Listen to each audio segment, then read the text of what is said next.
Assalamualaikum warahmatullahi wabarakatuh. Bapak, Ibu, saudara-saudara sebangsa setanah air, pagi tadi saya telah memimpin rapat terbatas secara virtual tentang Undang-Undang Cipta Kerja bersama jajaran pemerintah dan para gubernur. Dalam undang-undang tersebut terdapat 11 klaster yang secara umum bertujuan untuk melakukan reformasi struktural dan mempercepat transformasi ekonomi.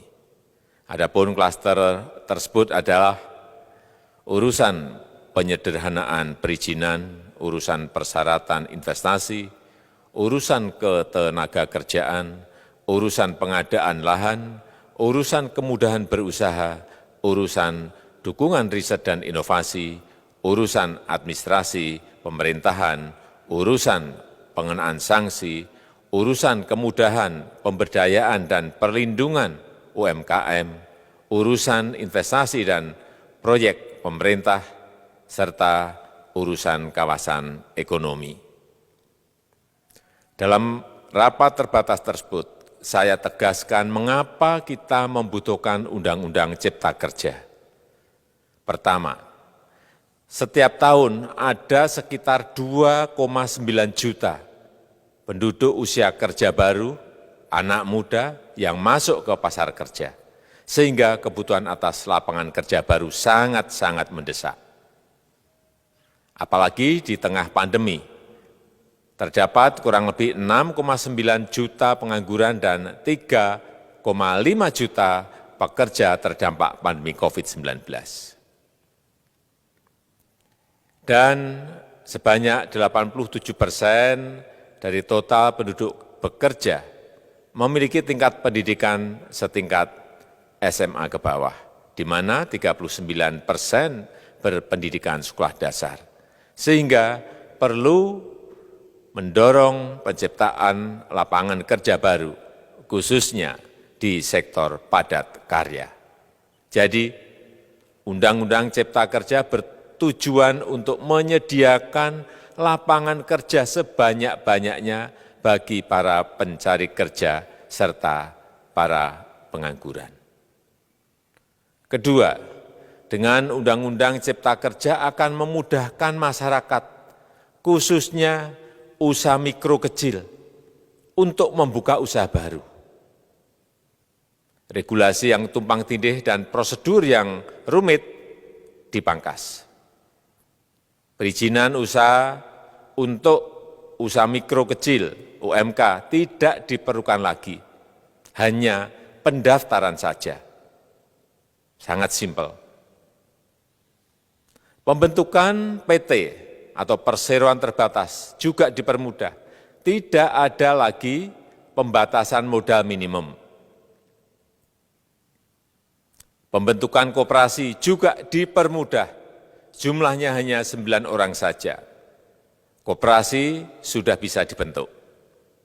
Kita harapkan akan semakin banyak koperasi-koperasi di tanah air. UMK, usaha mikro kecil yang bergerak di sektor makanan dan minuman.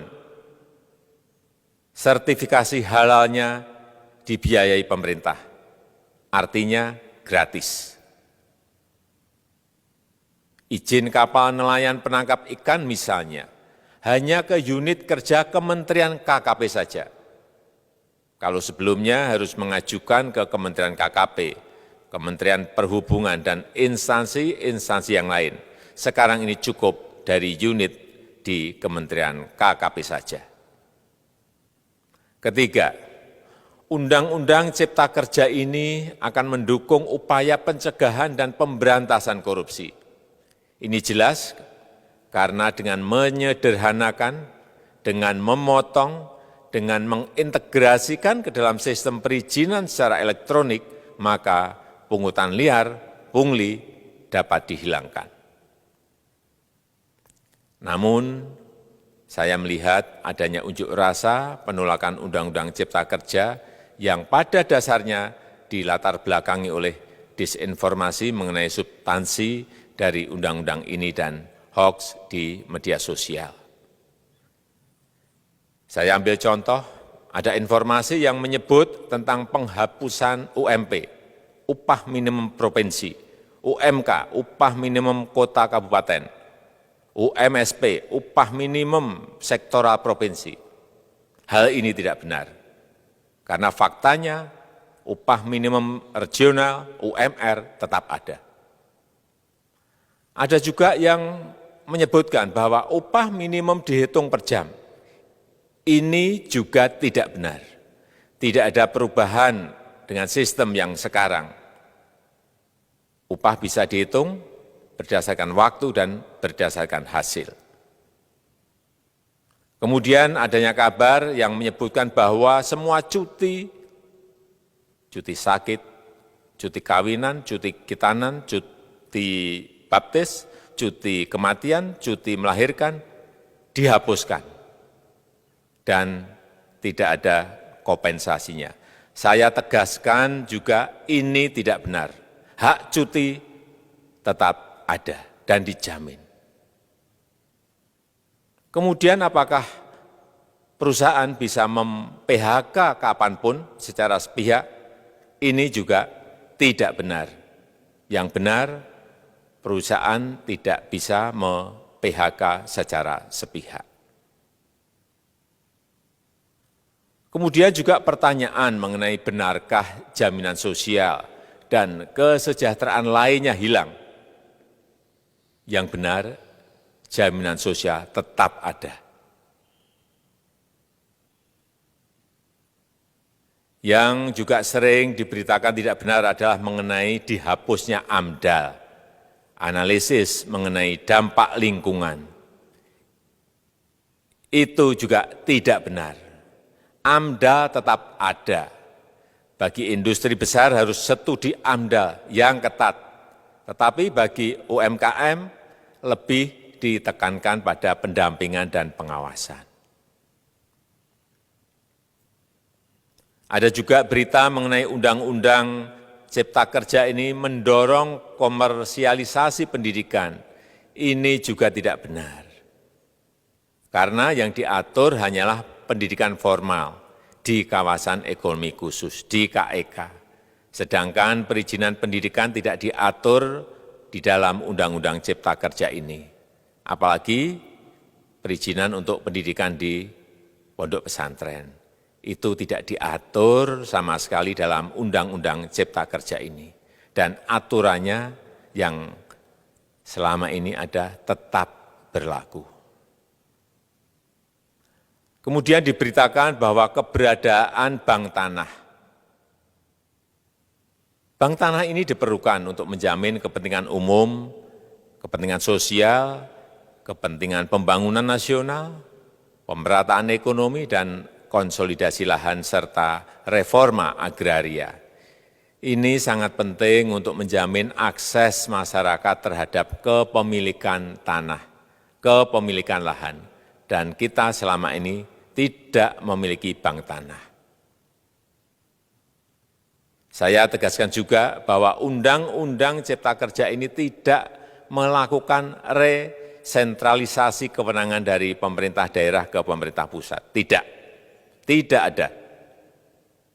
Perizinan berusaha dan pengawasannya tetap dilakukan oleh pemerintah daerah sesuai dengan NSPK, norma, standar, prosedur, dan kriteria yang ditetapkan pemerintah pusat.